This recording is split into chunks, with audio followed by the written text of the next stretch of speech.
പ്രിയ സുഹൃത്തുക്കളെ, അപ്പോൾ ഇന്ന് 10ാം ക്ലാസ്സിൻ്റെ പരീക്ഷൻ്റെ റിസൾട്ട് വരുന്ന ദിവസമാണ്, SLCൻ്റെ.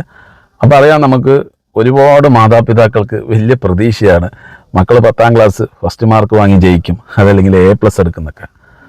പ്രിയ സുഹൃത്തുക്കളെ, നമ്മൾ ആദ്യം ഒരു കാര്യം മനസ്സിലാക്കുക, നിങ്ങൾ എത്രമാത്രം പ്രതീക്ഷ വെക്കുന്നോ അത്രമാത്രം കുട്ടി വളരെ പ്രതീക്ഷയിലേക്കും എഴുതുകയും അതുപോലെ തന്നെ ജയിക്കാൻ നോക്കുകയും. അപ്പോൾ നമ്മുടെ പ്രതീക്ഷ നഷ്ടപ്പെട്ട് കഴിഞ്ഞാൽ, കുട്ടി തോൽക്കുമ്പോൾ ആ പ്ലഷർ അങ്ങോട്ട് കുട്ടീൻ്റെ മേത്തേക്ക് കാട്ടിക്കഴിഞ്ഞാൽ, പ്രിയ സുഹൃത്തുക്കളെ, വളരെ ബുദ്ധിമുട്ടാവും.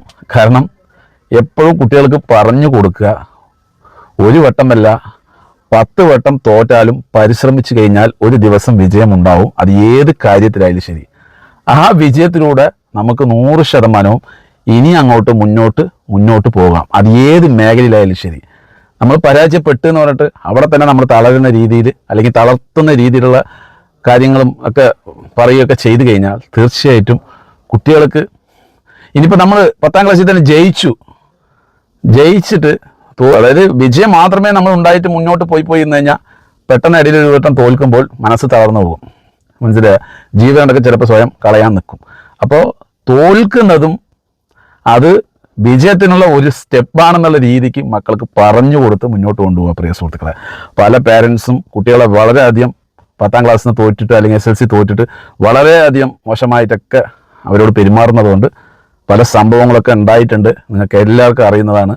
ഒരുപാട് ആൾക്കാർ മരിച്ചിട്ടുണ്ട് ഇതിൻ്റെ പേരിൽ. 10ാം ക്ലാസ് പരീക്ഷ ഇത് ജയിച്ചില്ല അല്ലെങ്കിൽ ജയിക്കാൻ പറ്റില്ല എന്ന് പറഞ്ഞിട്ട്. പരിശ്രമിക്കാൻ വീണ്ടും അവർക്കുള്ള മനസ്സ് നമ്മൾ ഉണ്ടാക്കി കൊടുക്കേണ്ടത് നിർബന്ധമാണ്. ഓരോ മാതാപിതാക്കളുടെയും കടമയാണ്. മക്കൾ നമ്മളെ വിട്ട് പോയി കഴിഞ്ഞാൽ പിന്നെ പറഞ്ഞിട്ട് കാര്യമില്ല. അപ്പം മാക്സിമം എന്ത് ചെയ്യുക, മക്കൾക്ക് നല്ല രീതിയിൽ പറഞ്ഞു കൊടുക്കുക. അവർ വലിയ രീതിയിൽ പ്രതീക്ഷയിലൂടെ എഴുതിയാലും നീ തോറ്റാലും പേടിക്കേണ്ട എന്നുള്ള ലെവലിൽ തന്നെ അവർക്ക് ആദ്യം തന്നെ ഒരു മനസ്സുണ്ടാക്കി കൊടുക്കുക. ജയിക്കും എന്നുള്ള പ്രതീക്ഷ നമുക്കുണ്ടല്ലോ. അപ്പോൾ തോറ്റാലും നമുക്ക് വിഷയമില്ല, അടുത്ത വട്ടം ചെയ്യാന്നുള്ള രീതിയിൽ നമുക്ക് നല്ല രീതിയിൽ പറഞ്ഞ് മനസ്സിലാക്കി കൊടുക്കുക. അല്ലെങ്കിൽ വലിയ രീതിയിലുള്ള അപകടങ്ങൾ ചില കുടുംബത്തിലുണ്ടാവും. ചില വ്യക്തികൾ വളരെയധികം പ്രഷറായിരിക്കും കൊടുക്കുക. മാതാപിതാക്കൾ കുട്ടികൾക്ക് 10ാം ക്ലാസ്സിൽ തോറ്റത് കൊണ്ട് നിന്നെക്കൊണ്ട് ഒന്നിനും പറ്റത്തില്ല, നീ എങ്ങനെ വേണ്ട ജീവിതത്തിൽ മൊത്തത്തിൽ തളർത്തുന്ന രീതിയിലൊക്കെ നമ്മൾ കണ്ടുവരുന്നുണ്ട്. അപ്പം അങ്ങനത്തെ ഒരു രീതിയിലുള്ള ഒരു ഉപദേശമോ അല്ലെങ്കിൽ ഒരു വാണിംഗ് ഒന്നും കൊടുക്കാതെ നല്ല രീതിയിൽ പറഞ്ഞു കൊടുക്കുക. തോറ്റാലും വിഷയമല്ല, നീ പേടിക്കേണ്ട, ഞങ്ങളുണ്ട് നിൻ്റെ ഒപ്പം, നീ ഇനിയും നീ ഇനിയും മുന്നോട്ട് പോകും. ഇത് വിദ്യാഭ്യാസം എന്ന് പറയുന്നത് സത്യം പറഞ്ഞു കഴിഞ്ഞാൽ സമ്പാദിക്കാനുള്ള ഒരു സംഭവമേ അല്ല. വിദ്യാഭ്യാസം എന്ന് പറയുന്നത് നമുക്ക് ഈ ലോകത്ത് ജീവിക്കാനുള്ള ഒരു അറിവ്, അത്രേ ഉള്ളൂ. പൈസ ഉണ്ടാക്കാൻ ഈ പറയുന്ന പോലെ വലിയ വിദ്യാഭ്യാസമൊന്നും വേണ്ട. നല്ല കഴിവുണ്ടെങ്കിൽ, ചിന്തിക്കാനുള്ള ബുദ്ധി ഉണ്ടെങ്കിൽ പൈസ ഉണ്ടാക്കിയിട്ട് പോകും. നമ്മൾ കേട്ടിട്ടില്ലേ, എത്രയോ ആൾക്കാർ ഇവിടെ ഒരു വിദ്യാഭ്യാസം ഇല്ലാതെ ഗൾഫിൽ പോയിട്ട് വലിയ കോടീശ്വരന്മാരായത്. അതൊക്കെ ആലോചിച്ച് നോക്ക്. അപ്പോൾ അതൊക്കെ വെച്ച് നോക്കുമ്പോഴാണല്ലോ കാശുണ്ടാക്കാൻ നമ്മൾ പഠിക്കണം എന്നില്ല. നല്ല രീതിയിൽ പണിയെടുത്ത് ബുദ്ധിപരമായി നീങ്ങിക്കഴിഞ്ഞാൽ നമുക്ക് പൈസ ഉണ്ടാക്കാം. പക്ഷെ വിദ്യാഭ്യാസം എന്ന് പറയുന്നത് നമുക്ക് വളരെ ഇമ്പോർട്ടൻ്റ് ആണ്, നമുക്ക് അറിവ് നേടാനുള്ള ഒരു സംഭവമാണ്. അങ്ങനെ രീതിയിൽ കാണുക.